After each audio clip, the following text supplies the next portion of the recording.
اسلام ایک بار عہد کے پہاڑ پہ گئے. عہد پہاڑ پہ زلزلہ آنا شروع ہو گیا. عاشق کہتے ہیں عہد جھومنے لگ گیا. عشق کی زبان میں عہد نبی پاک آ گئے تو وہ جھومنے لگ گیا, ویسے زلزلہ آ گیا. اچھا, ارتھ کویک, زلزلہ وہ آفت ہے, اتنی سائنس نے ترقی کر لی, آج تک دنیا کی کوئی طاقت نہ زلزلے کی پریڈکشن کر سکتی ہے کہ کب آئے گا, اور آ جائے گا روک بھی نہیں سکتی ہے. مگر دیکھو میرے نبی کی شان, سبحان اللہ. حدیث کے الفاظ ہیں, میرے آقا نے عہد پہاڑ کو ٹھوکر لگائی. عہد رک جا, کیا تجھ پر ایک نبی, ایک صدیق اور دو شہید نہیں ہیں؟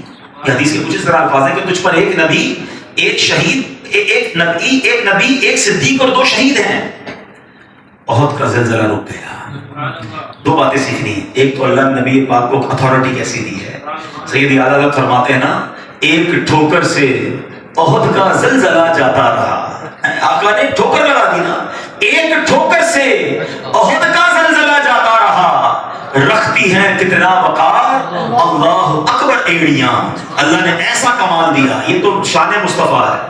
مگر ایک سوال ہے جناب, پیارے آقا نے فرمایا ایک نبی, ایک صدیق اور دو شہید ہیں. نبی تو نبی پاک علیہ السلام ہو گئے, صدیق ابوبکر صدیق رضی اللہ تعالیٰ عنہ, دو کون ساتھ تھے؟ حضرت عمر ساتھ تھے, حضرت عثمان ساتھ تھے. پیارے آقا کو پہلے کیسے پتہ چل گیا کہ شہید ہوں گے؟ یہ تو حیات تھے نا, ساتھ موجود تھے پہاڑ پر. مطلب اور کتنی ہم کو حدیثیں اور ایویڈنس چاہیے کہ اللہ نے اپنے حبیب کو بہت سارے علوم سے نوازا تھا, اور ہم تو غلام ہیں. اچھا, غلام کو تو خوش ہونا چاہیے. پتہ نہیں کیوں پرابلم ہوتی ہے لوگوں کو, بھائی آپ کے نبی کو اتنا بڑا مقام ملا تو آپ کو تو خوش ہونا چاہیے. کچھ لوگوں کو بھاگنے کی پرابلم شروع ہو جاتی ہے. ارے ہم تو ان کی امتی ہیں, ہماری خوش نصیبی ہے. وہ ہمارے نبی, ان کے ہم امتی. امتی تیری قسمت میں لاکھوں سلام. ہمیں تو انجوائے کرنا چاہیے جب اللہ کے نبی کی شان بیان ہو اور ان کے کمالات بیان ہو.